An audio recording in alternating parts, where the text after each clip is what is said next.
Zdравствуйте, godzina 7:30 rano z gorącego, z 30-parostopniowego Pekinu przenosimy się do, uwaga, 10-stopniowej stolicy Kazachstanu, czyli do Astany.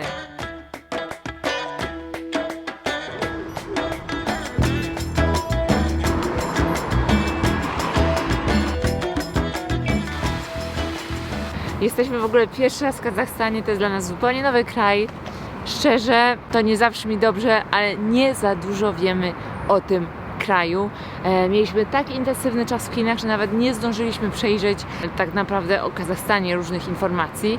Mamy tutaj w tej Astanie tylko parę godzin tak naprawdę, także szybciutko Wam ją troszeczkę pokażemy, te rzeczy, które nam się spodobały. I co? Jesteśmy w ogóle zaskoczeni, że tu jest tak zimno, że normalnie jest tak jak u nas w koniec listopada, początek grudnia. Kazachstan to największy kraj na świecie bez dostępu do morza. Jest 8,5 razy większy od Polski, a zamieszkuje tutaj tylko 18 milionów ludzi. Kazachstan ma ogromne złoża ropy, gazu, uranu i wielu innych surowców. Jest największym eksporterem uranu na świecie. Około 70% ludności Kazachstanu to muzułmanie, a 26% to chrześcijanie. Tutaj żyją również wyznawcy buddyzmu, judaizmu oraz małe grupy wyznawców religii tradycyjnych. Astana, stolica Kazachstanu, to dynamicznie rozwijające się miasto z futurystyczną architekturą. Miasto charakteryzuje się surowym klimatem ze skrajnie niskimi temperaturami zimą i upałami latem. Po szybkim zwiedzaniu Astany polecieliśmy do Almat, miasta znajdującego się u podnóża gór Tian Shan.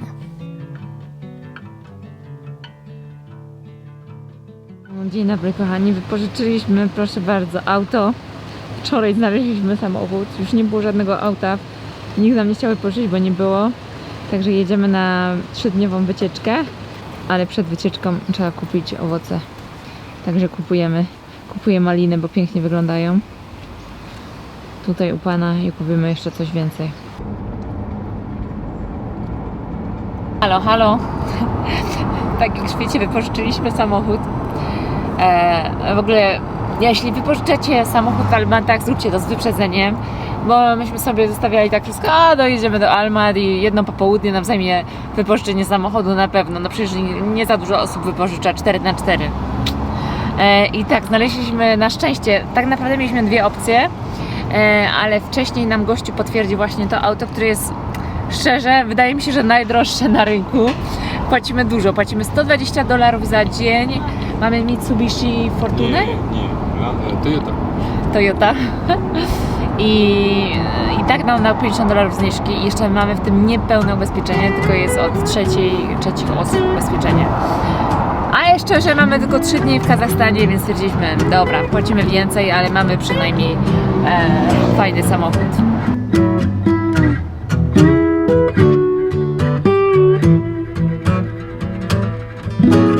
Jest stresujące tu w Kazachstanie, naprawdę, to jest po prostu policja i że są wszędzie, ale wszędzie kamery. Na każdym skrzyżowaniu macie kamery. Ale to ja nie przesadzam. Wszyscy nam to mówili i tu są po prostu wszędzie, na każdym skrzyżowaniu, tam gdzie macie te znaki, to są wszędzie kamery. Na speed, Tak, na prędkość, na to czy nie zjechałeś z linii, na to czy dobrze się zatrzymałeś przed stopem.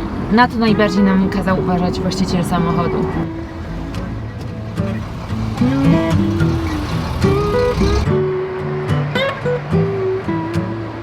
To jest życie w Kazachstanie za pół bagu. No 35 litrów za ile? $14. Tak, można podróżować. Przynajmniej na tym zaoszczędzimy, jak tyle płacimy za samochód. Patrzcie, jesteśmy w raju arbuzów. Chyba sobie kupimy arbuza.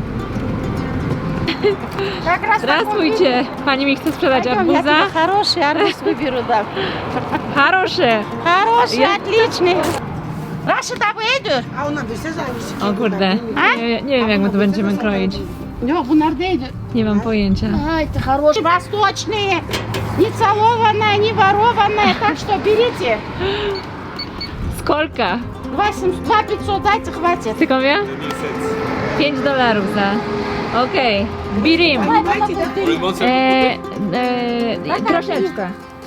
Ciut.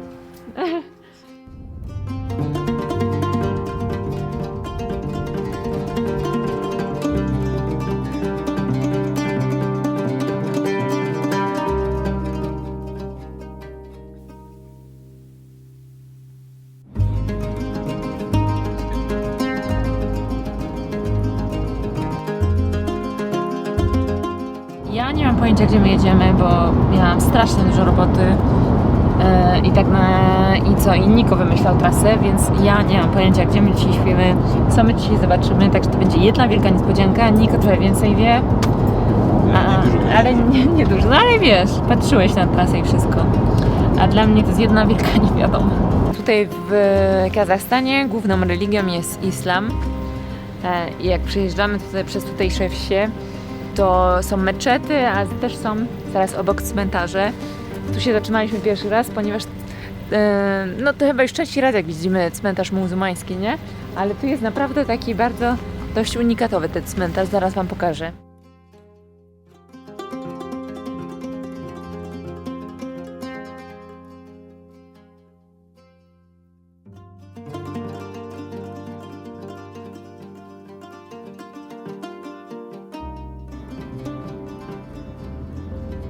Jesteśmy na wejściu do parku tutaj.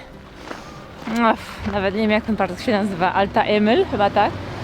Słuchajcie, jesteśmy tak głodni. Myśleliśmy, że to będą jakieś restauracje, a wszystkie nam nie chcą, znaczy jedna restauracja, która miała być, nie chce nam dać jedzenia. To znaczy, no powiedzieli, że oni nie są otwarci, albo mają jakąś imprezę. I tutaj znaleźliśmy takie jurty. I co? I nie wiemy, co jemy, bo ja nie znam tego, co mi pani powiedziały. Wiem, że tylko jest z mięsem. I mam nadzieję, że nie jest to koń, naprawdę. Mam nadzieję. Czaj. A czaj? Черный чай. Czarny czaj. Чай черный. Bardzo lubię. Lubił. Спасибо. Spasiba. J'adore. Uwielbiam, jak się pije herbatę w takich miseczkach.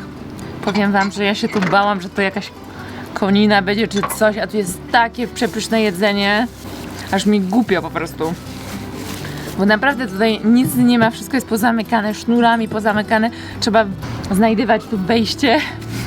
Ale jest super, ale ekstra. Jestem naprawdę zadowolona. Jak nie jestem głodna, to jestem zadowolona.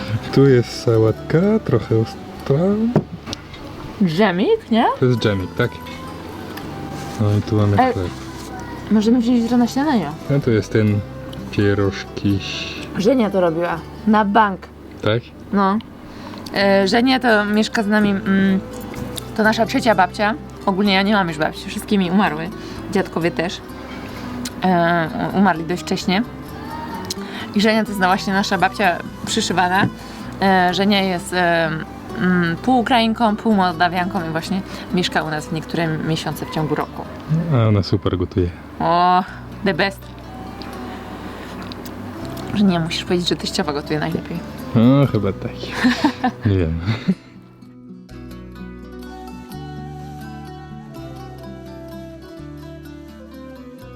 Przed chwilą wjechaliśmy do parku Altyn Emel.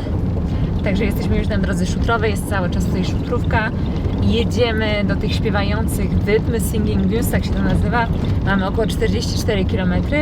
Już mamy golden hour, więc jest piękne tutaj, naprawdę są to takie piękne pustkowia. I do tego macie takie góry.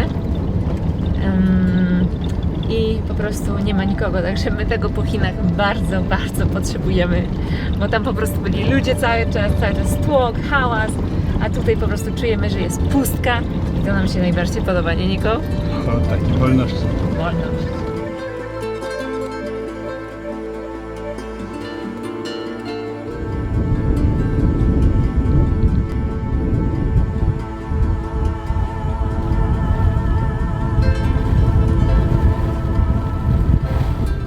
No powiem wam, że zachwyt nad światem, zachwyt nad Kazachstanem.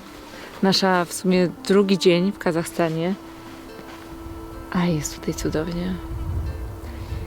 Wiecie, teraz tu jesteśmy kompletnie sami, bo jest już po zachodzie słońca. Na samym zachodzie tutaj na Wydmie było tam 10 turystów, raczej z Europy. Więc to nie jest tak, że nikogo tutaj nie ma, ale zostajecie pół godziny dłużej po zachodzie słońca i to wszystko jest dla Was. Te kolory, zobaczcie na dronie, jak to wygląda, te kolory tutaj tych po prostu nieba, gór, rzeki, one się tak pięknie łączą, są tak pastelowe, naprawdę. No i jeszcze te Wydmy, ja mam zachwyt. Pięknie tu.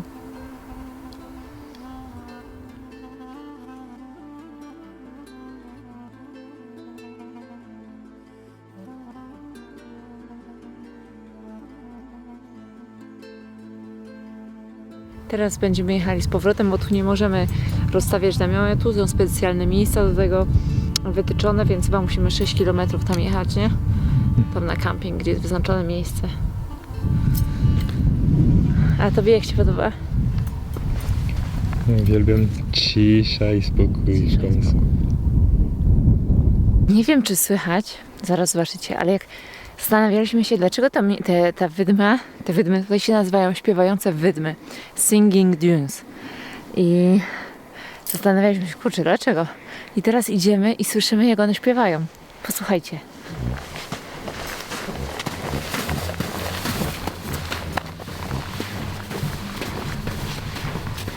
Nie wiem, czy słychać. No. My słyszymy, więc...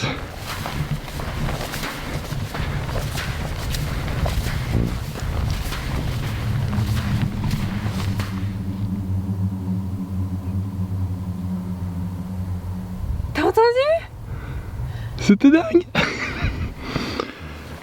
Dobra, dojechaliśmy na kemping. Tutaj w tym parku macie wyznaczone miejsca na kemping. Także nie możecie spać tam, gdzie chcecie. Chociaż nie wiem szczerze, czy ktoś to sprawdza. Widzieliśmy tutaj Szwajcarów 3 i pytaliśmy ich i oni zaraz spali obok właśnie wydmem. Ale tutaj ja w Kazachstanie nie ryzykowałam, myślę. My przyjechaliśmy sobie na camping, także tu jest specjalne miejsce do tego wyznaczone. To jest chyba też w cenie campingu, nie? W cenie biletu, tak Niko? Tak. Także jest tu stoliczek, ławeczka. Przecież nie wiem, chyba tam są toalety, nie? Także mamy romantico. I oni mają światełka, my nie mamy. No.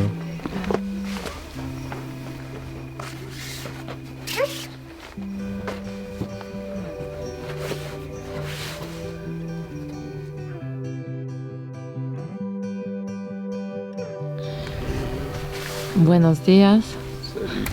A bardziej zlasujcie chyba. Voilà, 6 rano. Pies tutaj nam cały czas czekał w nocy. Ale chciałam wam